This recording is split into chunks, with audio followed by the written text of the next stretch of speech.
السلام عليكم، اهلا بيكم فيديو جديد ووصفه جديده.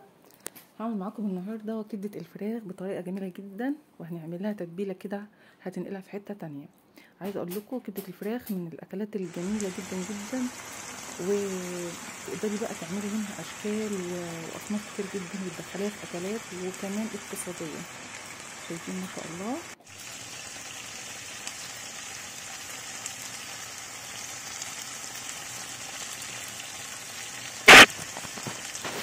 عايزه اقول لكم ان الكبده بالطريقه دي بجد طعمها مختلف عن اي مره يعني عملتوها قبل كده.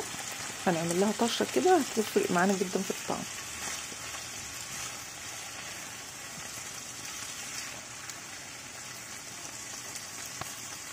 شايفين الجمال؟ يلا بينا بقى نشوف الطريقه والمقادير مع بعض. انا عندي هنا مقدار كيلو الا ربع من الكبده. تقدري طبعا تعملي الكميه اللي تحبيها، نص كيلو، كيلو، كيلو الا ربع. هنزل عليه كده بعصره ليمونه، هيضيع بقى الزفاره بتاعه الكبده خالص. وعايزه اقول لكم في ناس بتضيف خل، ولكن الخل بيضيع اللون بتاعها الوردي اللي احنا بنحبه في الكبده ده. بعد كده عندي طاسه على النار، احط فيها شويه من الزيت. اول ما الزيت يسخن كويس جدا هنزل بالكبده بتاعتي.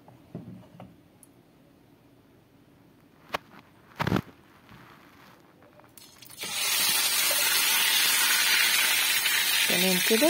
ما اجيب جنبها بقى خالص غير لما تاخد لون وتغير لون من تحت كده، نبتدي نقلب فيه. تمام، اخدت لون من تحت اهو، بدأت اقلب فيها كده ولون هيغير. وطبعا كل ده على نار عالية. اهم حاجة ما توطيش النار خالص دلوقتي، علشان الكبدة ما تسردش ميتها وتنشف منك وتفقد السوائل اللي فيها.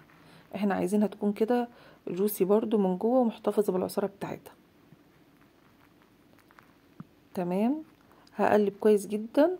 واول ما احس ان الكبده بدات تدخل في السوا، هنزل بقى عندي هنا اجيب بصلتين يعني مقطعهم كده شرايح. البصل بقى والاضافات اللي هنحطها هترمي معاكي كميه حلوه وبتطعمها جدا جدا، بتخلي طعمها حلو قوي.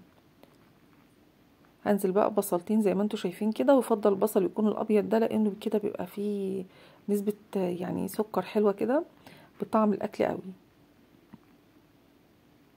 هقلب بقى البصل كويس مع الكبده، وهسيبه بس يعني يدبل دقيقة كده، وهغطيها دلوقتي لحد ما البصل بس ايه، مجرد انه يدبل بس. بعد شوية هلاقي البصل كده دبل خلاص. عندي بقى هنا قرنين فلفل، انا مقطعه برضو شرايح كده. عايزة تحطي فلفل حامي زي ما تحبي. هقلب بقى كويس الفلفل مع البصل والكبدة، وبرضو هغطيها. عايزة البصل يدبل حاجة بسيطة.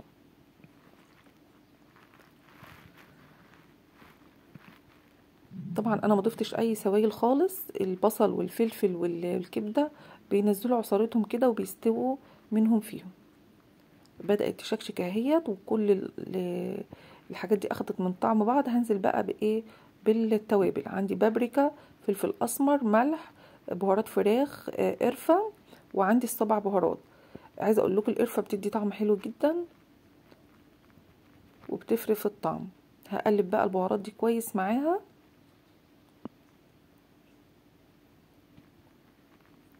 لحد كده. وناس كتير قوي بتعمل الكبده بالطريقه دي، ولكن الاضافه اللي هنعملها هنعمل لها طشه حلوه قوي قوي. هنحطها عليها بعد ما تستوي كده، هتخلي الطعم بتاعها خطير بجد. دلوقتي هضيف لها دبس الرمان، بيديها مزازه كده وطعم جميل قوي. معلقه كده من دبس الرمان بيدي طعم ولون كمان.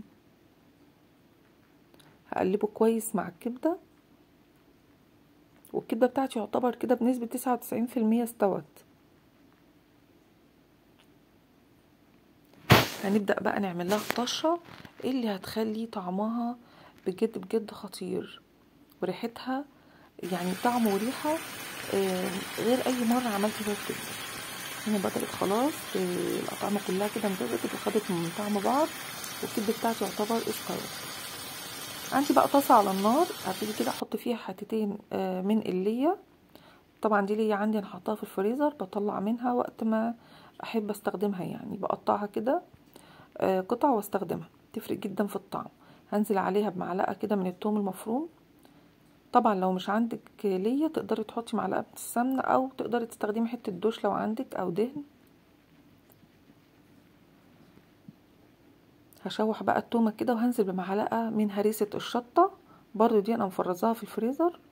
بتطعم الاكل بطريقه، جربوها يا بنات بجد هتفرق معاكم جدا. واللي بقى مع التوم مع الهريسه بجد طعمه وريحه ما اقولكوش. تمام كده. عندي بعد كده اول ما تبتدي الهريسه والثوم كده يدبلوا، هنزل بقى بطماطمايه مبشوره، وهسيبهم بقى مع بعض كده لحد ما يتسبكوا كويس. الكبده بتاعتي خلاص استوت. هنزل بقى بالدقه اللي انا عملتها او الطشه دي. جربوها بقى، يعني بجد بجد من احلى الاكلات اللي هتحبوها. سهله واقتصاديه ومش هتاخد منك وقت ويعني قيمتها طبعا عاليه جدا. الكبده طبعا غنيه بالحديد وفيتامين الف، يعني اكله اقتصاديه ومغذيه في نفس الوقت، وطعمها جميل كمان. قلبتها بقى معاه كويس جدا،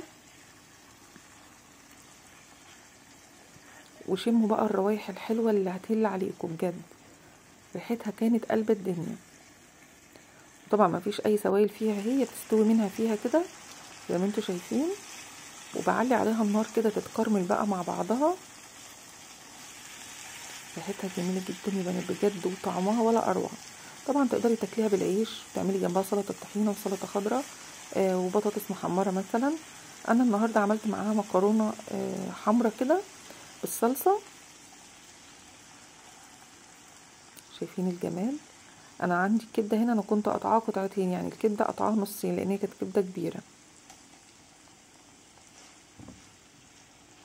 ما شاء الله عملت معايا كميه حلوه، ومش عايزه اوصف لكم ريحتها وطعمها الا لما تجربوها. انا كنت عامله هنا مكرونه حمرا اهي، هبتدي اغرفها معاكم كده. شايفين برضو المكرونه اللون بتاعها جميل جدا.